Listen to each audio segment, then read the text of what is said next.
I installed one of these distributions on a laptop that had been sitting in a closet for 4 years because it was too slow to use with Windows.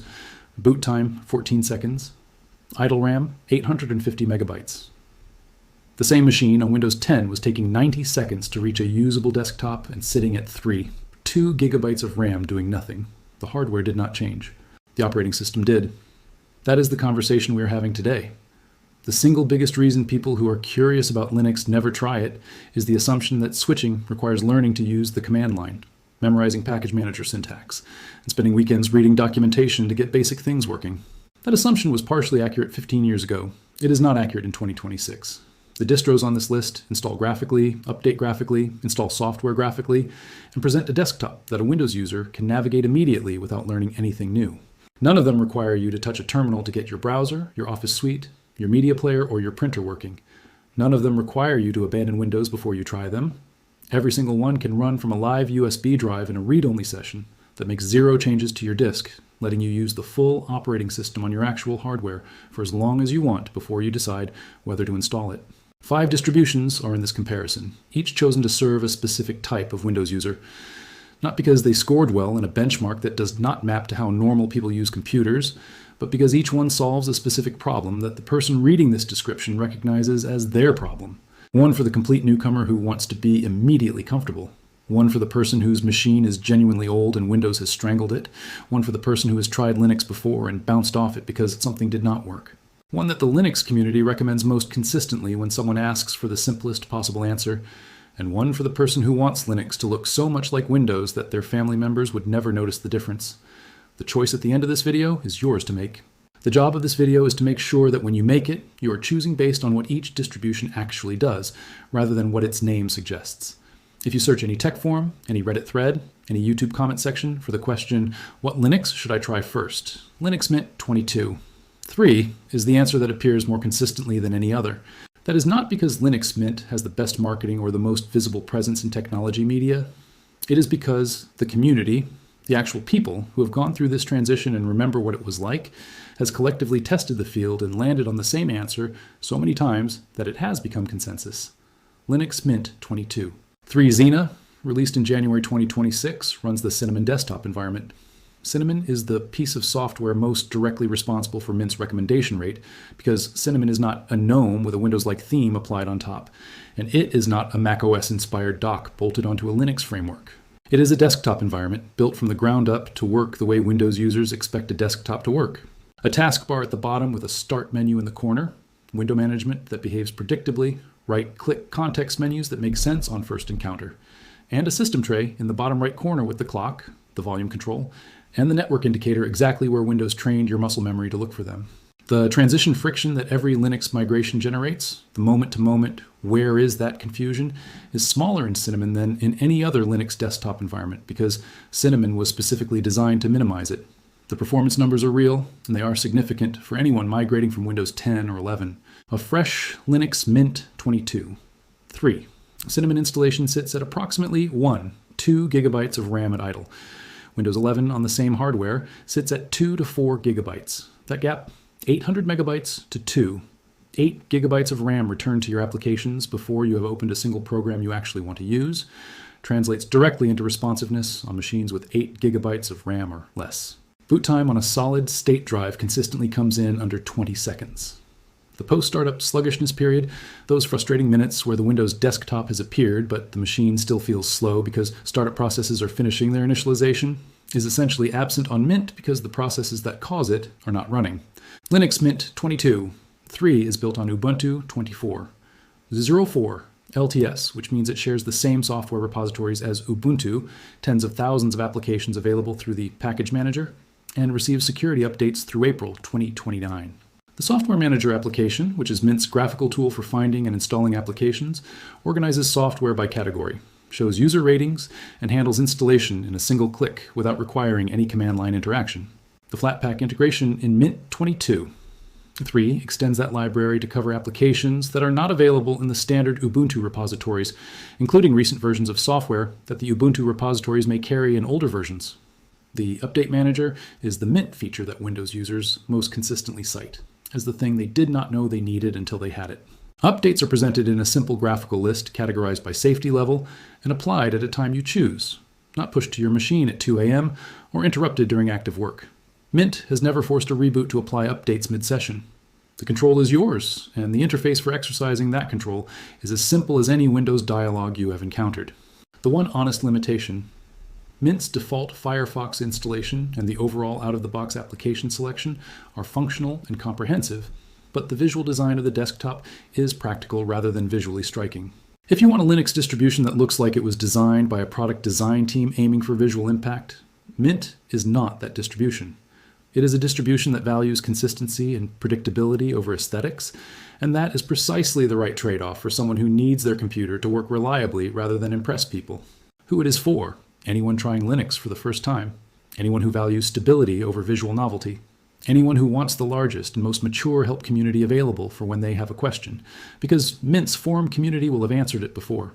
If Linux Mint is the most recommended Linux for Windows users, Zorin OS 18. 1 is the most designed for them. The distinction matters because recommendation and design optimization are not the same thing, and for a specific type of Windows user, the person who wants to sit down and immediately see something that looks like home without any configuration, Zorin OS 18. 1 delivers something Mint does not. Zorin OS 18. 1, released April 15th, 2026, is built on a customized GNOME desktop with 27 separate GNOME extensions that collectively reproduce the Windows visual language at a fidelity that no other Linux distribution matches out of the box. Taskbar at the bottom, start menu in the corner, system tray in the right, window buttons, minimize, maximize, close, in the exact position your hands already know. The desktop layout is not an approximation of Windows that makes sense once you understand Linux. It is a deliberate reproduction of the Windows 11 visual paradigm that a first-time user can navigate immediately without knowing it is Linux underneath. The feature that genuinely separates Zorin OS 18 1 from every other distribution in this comparison is the expanded Windows Application Detection Database, which now covers more than 240 recognized applications. When a first-time Linux user tries to run a Windows executable, an application installer they downloaded from a familiar website, Zorin OS intercepts that action and presents a dialog explaining the best way to use that application on Linux. For the 240 plus covered applications, it either redirects to the native Linux version in the software store or recommends the best Linux equivalent. This is migration assistance embedded at the operating system level, and it is the feature that makes the first weeks of the Zorin experience meaningfully easier than starting cold with any other distribution. The Zorin Appearance tool, which is accessible from the system settings without any configuration file editing, lets you switch the desktop layout from the Windows-style taskbar design to a macOS dock layout, a GNOME panel layout, or several other configurations. It also controls the visual theme, light, dark, and several accent colors, including the newly added yellow and brown in 18.1, and the icon style. The entire visual identity of the desktop is adjustable through this single graphical tool without touching anything that could break system stability. Where Zorin OS 18.1 costs you relative to Mint is in RAM. A stock Zorin installation sits at approximately 6 gigabytes at idle, around 400 megabytes more than Mint's Cinnamon Edition. On a machine with 8 gigabytes of RAM, that difference is not noticeable in daily use. On a machine with 4 gigabytes of RAM, it starts to matter. Zorin OS Lite, the XFCE-based edition that returned with the 18.1 release, addresses the older hardware case with a significantly lower resource footprint comparable to Mint XFCE, while maintaining the same Windows-like visual defaults and the application detection database. Zorin OS Core, the standard edition, is free. Zorin OS Pro, which adds a Mac OS-style layout, extra gestures, and a bundle of pre-installed applications, is a one-time purchase of approximately $39 at the time of this script. The free edition is fully functional for everyday use, and the Pro purchase is optional rather than required. Who it is for: complete Linux newcomers who want the desktop to look and behave like Windows before they have configured anything. Users setting up a machine for a family member or colleague who will not tolerate any learning curve at all. Anyone who depends on Windows applications and wants guidance finding Linux equivalents built into the operating system itself. Linux Mint and Zorin OS are both excellent distributions for modern hardware. MX Linux 25. Infinity is the correct answer when the hardware in question is not modern, and for the audience this channel speaks to, in the year that Microsoft's end of support for Windows 10 displaced 240 million machines, the hardware question is not abstract. MX Linux 25. Infinity was released November 9th, 2025, built on Debian 13. Trixie the most stable Linux base available, built by the longest running independent Linux project in existence, with a standard kernel of 6, 12, 43, and the Liquorix 6, 15 kernel available for the Advanced Hardware Support Edition. 3 desktop editions ship, KDE Plasma for modern machines, XFC is the primary flagship edition for mid-range systems, and Fluxbox for genuinely underpowered hardware. The XFCE edition, the one most people should start with, sits at approximately 500 to 700 megabytes of RAM at idle, making it the lightest full-featured desktop environment in this comparison by a significant margin. MX Linux's reputation is built on 2 things that are different from what most Linux marketing emphasizes: its in-house graphical tool suite and its installer.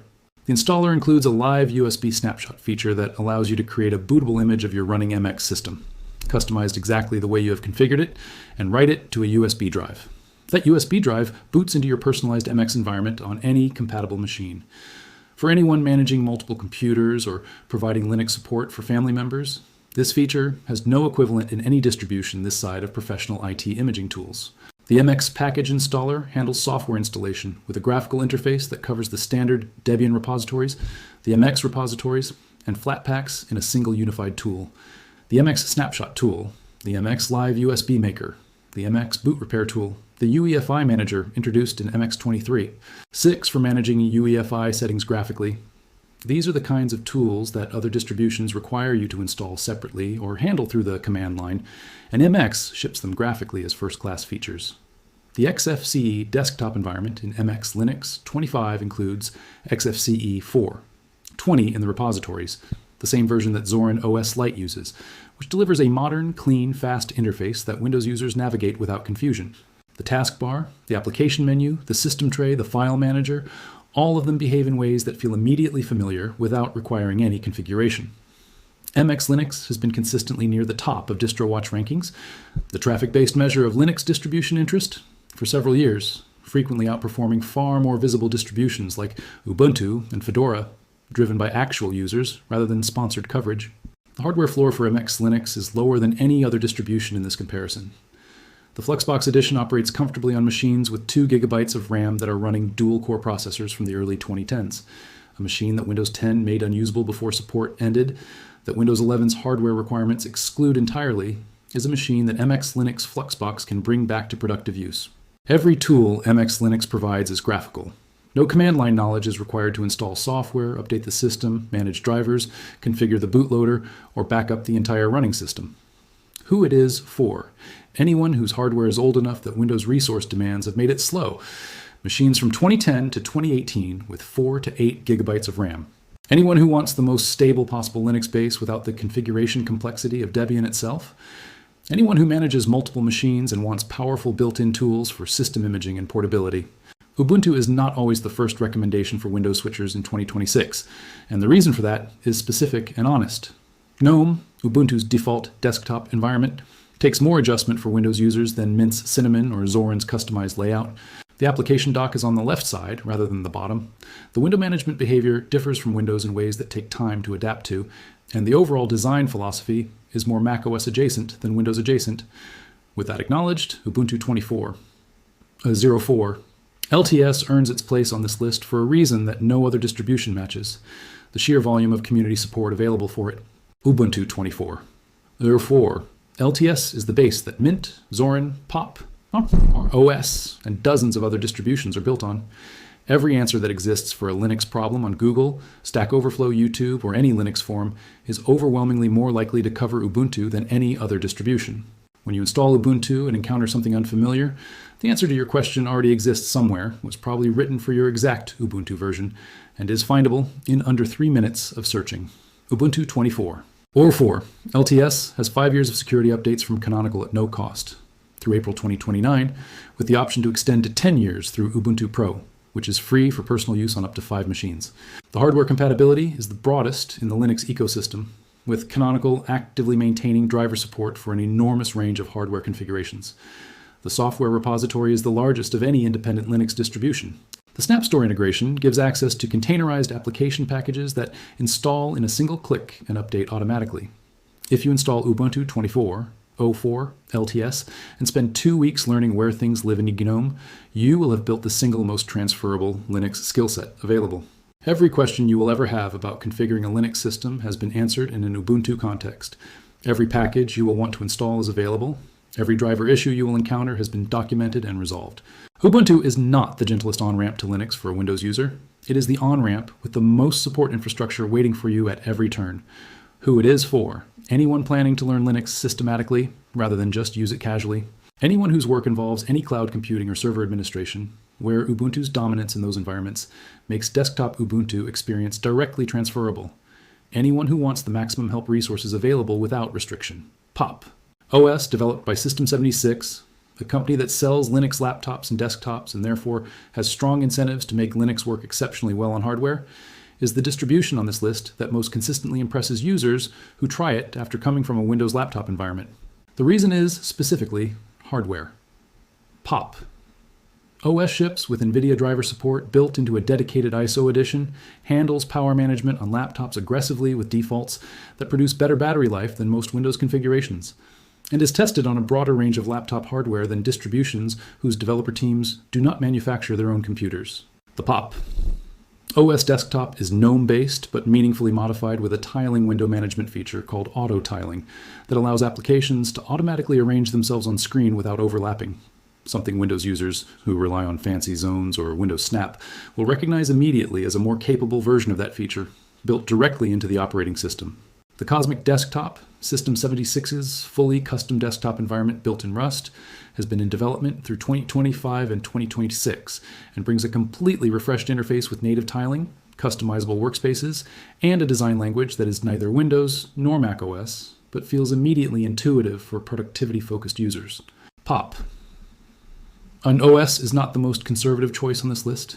It is the choice for the Windows user whose primary frustration is that their current operating system is not good at managing multiple windows, handling NVIDIA graphics, or keeping a laptop battery alive through a full workday. On those specific criteria, POP. OS delivers performance that is immediately visible and produces the kind of "I didn't realize Linux could do this" reaction that keeps users on the platform long term.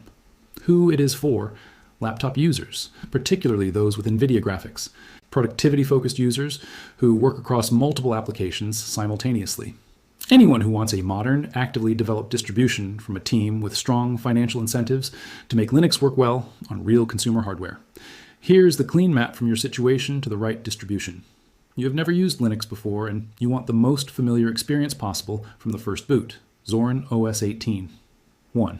Its Windows layout and built-in application migration guidance make the first weeks the least confusing of any option here. You want the most stable, most widely recommended distribution, with the largest help community and the lowest risk of encountering a problem no one else has solved before you. Linux Mint 22. 3. It is the answer that the Linux community has collectively endorsed for your situation.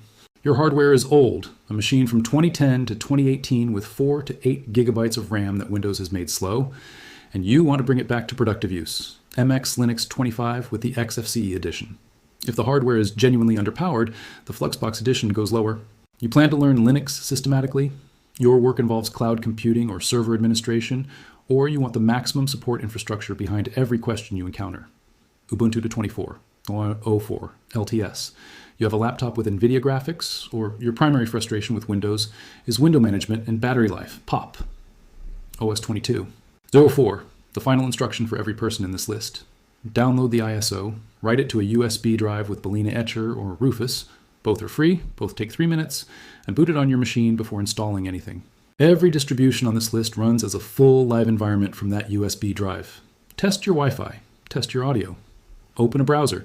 Use the desktop for 30 minutes on your actual hardware. The one that feels right after 30 minutes of real use is the one to install. Subscribe for the full post-installation configuration guide for each of these distributions. The exact settings changes, software additions, and workflow adjustments that take each one from a fresh install to a polished daily driver in under an hour. The installation is 10 minutes. The configuration guide is the part that turns it from a test into a permanent home.